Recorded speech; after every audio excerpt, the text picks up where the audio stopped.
Lionel Messi, Neymar junior, Kylian Mbappe എന്നീ super താരങ്ങളെ അണിനിരത്തിയ ടീമാണ് ഫ്രഞ്ച് ക്ലബ് PSG. 3 താരങ്ങളും ഇപ്പോൾ PSG-യുടെ ഭാഗമല്ല. മെസ്സി അമേരിക്കയിലേക്കും നെയ്മർ സൗദിയിലേക്കും പറന്നപ്പോൾ എംബാപ്പെ ഈ സീസണിൽ റയൽ മാഡ്രിഡിലേക്കും ചേക്കേറി. ഇവർക്ക് പകരം തലയെടുപ്പുള്ള താരങ്ങളെ ടീമിലെത്തിക്കാൻ PSG-ക്ക് കഴിഞ്ഞിട്ടില്ല. ഈ കുറവ് പരിഹരിക്കാനുള്ള ശ്രമത്തിലാണിപ്പോൾ PSG. ബ്രിട്ടീഷ് മാധ്യമം ദി സണ്ണിൻ്റെ റിപ്പോർട്ട് പ്രകാരം PSG നോട്ടമിട്ടിരിക്കുന്ന പ്രധാന താരം ലിവർപൂളിൻ്റെ മുഹമ്മദ് സലയാണ്. ലിവർപൂളുമായുള്ള സലായുടെ കരാർ അവസാനിക്കാനിരിക്കെയാണ് PSG-യുടെ നീക്കം.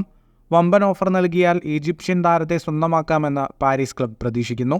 സലായ്ക്ക് 3 വർഷ കരാർ നൽകാനാണ് PSG-യുടെ ആലോചന.